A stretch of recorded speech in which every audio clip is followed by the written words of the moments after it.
Hi అండి, welcome to our channel భక్తి kitchen A to Z. ఈరోజు మనం తమిళనాడు స్టైల్ కట్టు పొంగల్ చేద్దాం. ఈ కట్టు పొంగల్ తమిళనాడులో చాలా ఇష్టంగా తింటారు. మనం చేసుకున్నా కూడా చాలా రుచిగా ఉంటుంది. ఇది మన సైడ్ అయితే దేవాలయాల్లో ప్రసాదంగా పెడుతూ ఉంటారు. కట్టు పొంగల్ ఎలా తయారు చేయాలో చూద్దాం. నేను కట్టు పొంగల్ తయారు చేయడానికి పాలిష్ లేని రైస్ తీసుకున్నాను. గ్లాస్ రైస్ తీసుకున్నాను. అందులో సగం పెసరపప్పు తీసుకున్నాను. మనం ఎంత రైస్ అయితే తీసుకున్నామో అందులో సగం పెసరపప్పు తీసుకోవాలి. ఈ రెండు కలిపేసి నీళ్ళు పోసి శుభ్రంగా కడగాలి. ముందుగా కడిగేసాం. బియ్యం పెసరపప్పు ములిగే వరకు నీళ్ళు పోసి ఒక గంట సేపు నానబెట్టాలి. గంట సేపు ఎందుకంటే మెత్తగా రావడం కోసం గంట సేపు నానబెట్టాలి. కట్టుకొని మెత్తగా వస్తేనే రుచిగా ఉంటుంది. బియ్యం పెసరపప్పు నానిపోయాయి.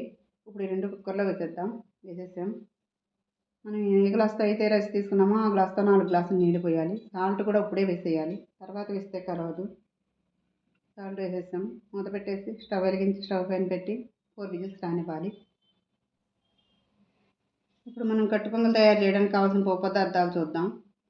మిరియాలు 1 స్పూన్ జీలకర్ర, కొంచెం ఇంగువ, చిన్నగా తరిగిన అల్లం ముక్కలు, 3 రెబ్బల కరివేపాకు, కావాల్సిన నెయ్యి, జీడిపప్పు.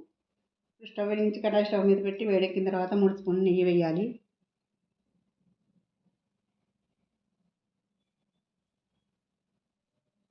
నెయ్యి కరిగిన తర్వాత మిరియాలు వేయాలి. నెయ్యి కరిగిపోయింది. ఇప్పుడు మిరియాలు వేస్తున్నాం. మిరియాలు చిటపట్లాడుతూ ఎర్రగా వేయించాలి, చిటపట్లాడే వరకును.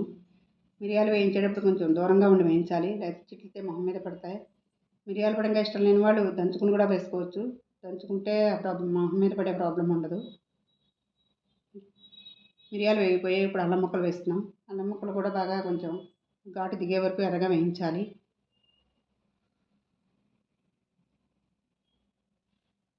ఇప్పుడు జీలకర్ర వేస్తున్నాం.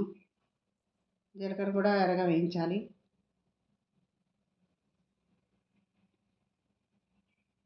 ఇప్పుడు ఇంగువ వేస్తున్నాం.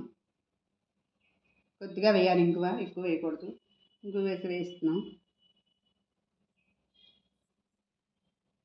ఇప్పుడు ఇంగువ వేగిపోయింది. ఇప్పుడు జీడిపప్పు వేయాలి. జీడిపప్పు గోల్డెన్ బ్రౌన్ కలర్ వచ్చే వరకు వేయించాలి. ఇది మనం టిఫిన్గా చేసుకున్నా కూడా చాలా రుచిగా ఉంటుంది. ఎప్పుడు ఇడ్లీలు దోశలే కాకుండా వారానికి ఒకసారి ఇది కూడా చేసుకోవచ్చు. తమిళనాడులో అయితే చాలా ఎక్కువగా ఇష్టంగా తింటారు. హోటల్స్లో కూడా ఇది కూడా ఒక ఐటెం కింద సర్వ్ చేస్తారు. ఇప్పుడు కరివేపాకు వేసేస్తాం. కరివేపాకు పచ్చివాసన పోయే వరకు వేయించాలి.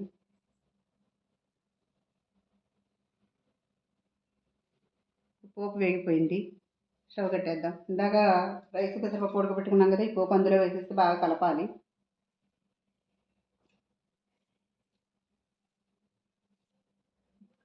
బాగా అడుక్కి పైకి బాగా కలపాలి. మళ్ళీ 2 స్పూన్లు నెయ్యి వేయాలి. నెయ్యి ఎంత ఎక్కువ వేస్తే అంత రుచిగా ఉంటుంది. నెయ్యి వాసన, మిరియాల ఘాటు అన్నీ గుమగుమలాడుతూ చాలా బాగుంది వాసన. వచ్చేది ధనుర్మాసం, దేవుడికి నైవేద్యంగా కూడా పెట్టుకోవచ్చు. పర్వదినాల్లో ఇది కూడా దేవుడికి నైవేద్యం పెట్టుకోవచ్చు చేసుకుని. చూశారు కదా, ఇలా తయారు చేయాలి. ఇలా తయారు చేస్తే చాలా రుచిగా ఉంటుంది కట్టు పొంగలి. ఈ కట్టు పొంగలి కొబ్బరి పచ్చడితోటి, సాంబార్ తోటి సర్వ్ చేసుకోవచ్చు. పిల్లలు పెద్దలు కూడా చాలా ఇష్టంగా తింటారు. మరిన్ని వీడియోల కోసం మా ఛానల్ సబ్స్క్రైబ్ చేయండి, లైక్ చేయండి, షేర్ చేయండి. Thank you.